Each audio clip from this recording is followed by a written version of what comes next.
Talvez você tenha feito constantemente estas perguntas. Onde posso encontrar refúgio num mundo cheio de conflitos? Ou, como e onde posso encontrar força para vencer nesse mundo que oferece tantas derrotas? Acompanhe agora com o pastor Edson Bruno mais um programa Encontro com a Palavra.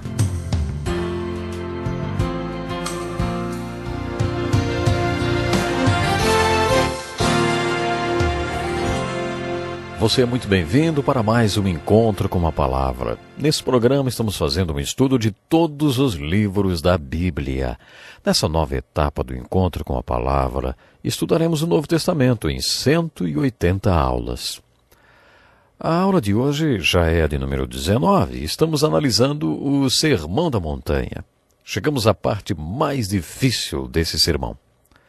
Vocês também ouviram o que foi dito aos seus antepassados. Não jure falsamente, mas cumpra os juramentos que você fez diante do Senhor. Mas eu lhes digo, não jurem de forma alguma, nem pelos céus, porque é o trono de Deus, nem pela terra, porque é o estrado de seus pés, nem por Jerusalém, porque é a cidade do grande rei. E não jure pela sua cabeça, pois você não pode tornar branco ou preto nem um fio de cabelo. Seja o seu sim, sim, e o seu não, não. O que passar disso vem do maligno. Vocês ouviram o que foi dito, olho por olho e dente por dente. Mas eu lhes digo, não resistam ao perverso. Se alguém o ferir na face, ofereça-lhe também a outra. E se alguém quiser processá-lo e tirar-lhe a túnica, deixe que leve também a capa. Se alguém o forçar a caminhar com ele 1 milha, vá com ele 2. Dê a quem lhe pede, e não volte as costas àquele que deseja pedir-lhe algo emprestado. Vocês ouviram o que foi dito. Ame o seu próximo e odeie o seu inimigo. Mas eu lhes digo, amem os seus inimigos e orem por aqueles que os perseguem, para que vocês venham a ser filhos de seu Pai que está nos céus. Porque ele faz raiar o seu sol sobre maus e bons, e derrama chuva sobre justos e injustos. Se vocês amarem aqueles que os amam, que recompensa vocês receberão? Até os publicanos fazem isso. E se saudarem apenas os seus irmãos, o que estarão fazendo demais? Até os pagãos fazem isso. Portanto, sejam perfeitos como perfeito é o Pai Celestial de vocês. Você está lembrado do topo da montanha, onde Jesus organizou o primeiro retiro espiritual? Vamos até lá outra vez. Ele estava nos dizendo para sermos parte da sua solução e não parte do problema. Parte de sua resposta e não apenas mais um monte de dúvidas. Jesus separou a multidão em 2 grupos. No topo da montanha ficaram aqueles que queriam ser parte da sua solução e resposta, e no sopé da montanha ficaram todas aquelas pessoas com problemas, que ainda eram parte do problema. Esse era o contexto do Sermão da Montanha, capítulos 5, 6 e 7 de Mateus. Lá no topo da montanha, Jesus disse aos seus discípulos que eles deveriam olhar para dentro de si próprios e enxergar quais eram as atitudes que não deveriam estar ali e também quais eram as atitudes que eles deveriam adquirir para se tornarem parte de solução e resposta, o sal da terra e a luz do mundo. As bem-aventuranças nos fazem olhar para dentro de nós mesmos. As 4 metáforas do capítulo 5, que vêm logo depois das bem-aventuranças, representam o ensino de Jesus para olharmos ao redor. No trecho dos versículos 17 a 20 do capítulo 5, Jesus falou da sua própria justiça quando disse: se a justiça de vocês não for muito superior à dos fariseus e mestres da lei, de modo nenhum entrarão no reino dos céus. Depois, Jesus ensinou aos seus discípulos que a justiça deles deveria ser exercida nos seus relacionamentos com o irmão, com o adversário, com as mulheres, com seus cônjuges. Nos parágrafos 4 a 6, ele falou sobre a comunicação nos relacionamentos. Num dos parágrafos, Jesus fala sobre a importância de haver um compromisso com a comunicação em todos os relacionamentos. Algumas pessoas prometem um mundo de coisas que não podem cumprir. Elas até têm boas intenções, mas prometem coisas impossíveis. Eles assumem compromissos que não pretendem cumprir e acabam se tornando conhecidas por não terem palavra. Mas nós devemos ser pessoas da palavra e também de palavra. Há alguns anos aluguei uma casa de alguns senhores dos quais não vou mais me esquecer. Eles disseram que não queriam um contrato de locação. Eu fiquei um pouco inseguro em colocar toda a minha família dentro da casa sem ter um contrato, mesmo pagando um aluguel baixo. Eles poderiam aumentar o aluguel de uma hora para outra. Durante uma entrevista com um deles, questionei a necessidade de um contrato, e ele rejeitou a ideia. Argumentei que eu não poderia mudar com toda a minha família para dentro da casa, sem saber que eles não aumentariam o aluguel da noite para o dia. Ele olhou para mim e disse: "Você já tem a nossa palavra de que não aumentaremos." Eu sabia que aquela palavra valeria.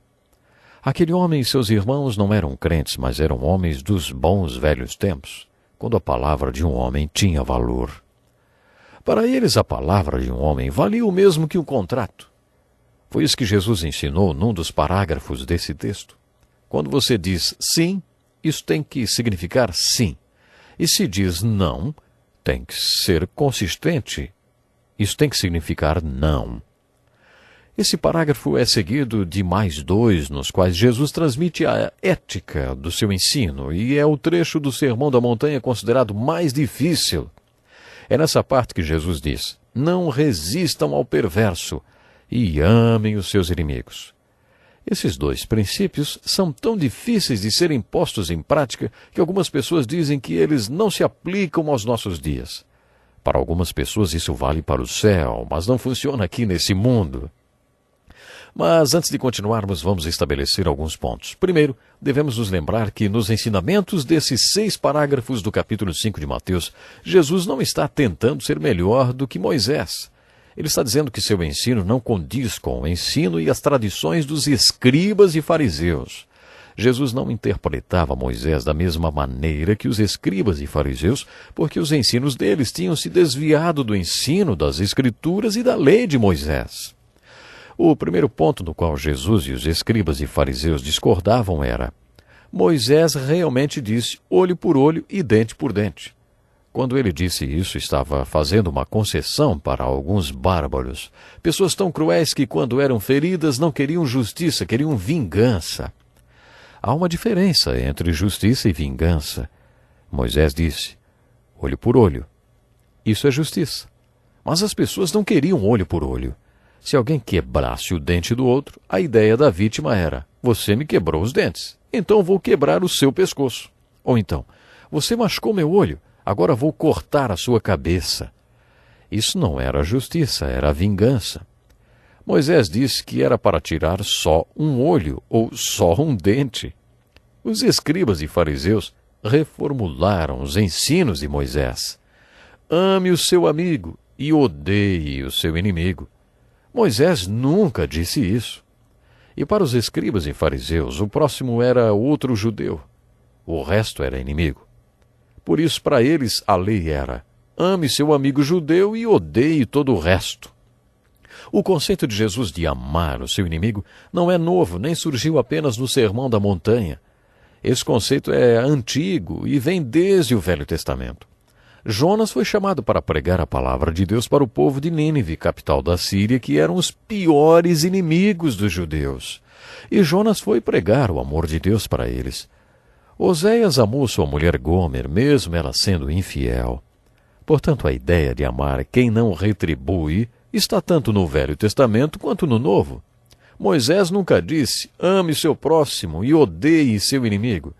Mas Jesus disse: amem os seus inimigos. Mas existe outra perspectiva para a qual devemos atentar nesses 2 parágrafos muito difíceis do Sermão da Montanha.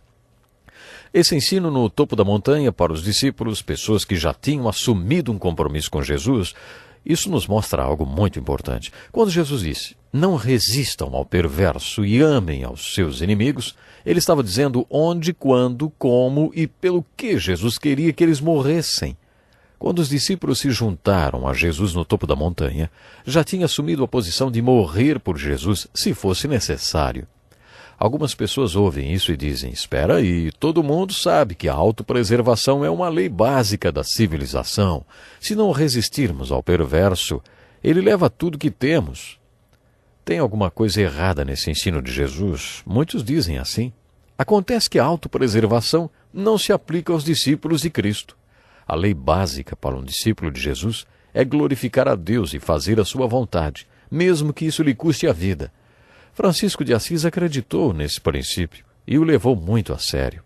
Durante a Guerra Santa, enquanto Francisco de Assis tratava de um turco ferido, um guerreiro aproximou-se dele sobre seu cavalo e disse: "Se esse turco ficar bom, vai acabar matando você." Francisco de Assis respondeu: "Então, antes de fazer isso, ele vai saber o que é o amor de Deus." Para Francisco de Assis, a lei básica da vida não era a autopreservação, mas glorificar a Deus, mesmo que isso lhe custasse a vida. A minha interpretação desses 2 parágrafos não faz de mim um pacifista. Quando estudamos o livro de Juízes no Velho Testamento, falamos sobre a guerra de extermínio. E vocês sabem que eu não me oponho a ela. Não acho que Jesus quis dizer que não deveria haver força policial nem exército. Tenho muito orgulho das forças aliadas que combateram Hitler durante a Segunda Guerra Mundial. Se não fosse por elas, pelas forças aliadas, provavelmente não haveria nenhum judeu vivo hoje. E os nazistas teriam cometido o genocídio de mais do que aqueles milhões de pessoas. Mais uma vez vou repetir.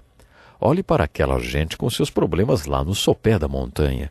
Jesus está falando sobre relacionamentos. Os romanos já tinham conquistado aquele povo e Jesus estava falando para eles: se um soldado romano exigir que você carregue a túnica dele por 1 milha, leve por 2. A questão não era fazer ou não fazer guerra. Jesus estava falando que nos nossos relacionamentos pessoais devemos mostrar uma maneira melhor de viver. A questão é, em que você é diferente das outras pessoas, hein? Jesus estava mandando que olhassem para baixo. Vocês têm de ir até lá e mostrar que a vida pode ser diferente. Não precisa ser essa briga de foice. Mostre a eles que tudo pode ser diferente. É essa a essência do ensinamento de Jesus. Em todo o seu ensinamento do Sermão da Montanha, Jesus propõe que sejamos diferentes. Vocês são o sal da terra. Vocês têm que ser diferentes. Se você realmente preparar um pedaço de carne com sal, ela vai ser preservada, não vai estragar. Mas o que vai acontecer se você esfregar carne estragada em outro pedaço de carne estragada? Nada. Você tem de ser diferente do pedaço de carne no qual está esfregando sal. Essa é uma das aplicações da metáfora. Vocês são o sal da terra. Quando você entende que precisa ser diferente nos vários relacionamentos da sua vida, chega a uma conclusão importante. Se você amar somente aqueles que amam você, que tipo de graça é essa que você está praticando?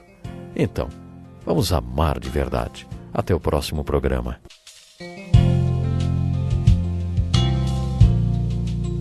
Que lição importantíssima. Obrigado, Pastor Edson Bruno. Prezado ouvinte, coloque em prática o que você ouviu aqui. Sem dúvida, sua vida será grandemente abençoada. Este é um estudo escrito pelo Dr. Dick Woodward, na voz do Pastor Edson Bruno. Escreva-nos e solicite o material.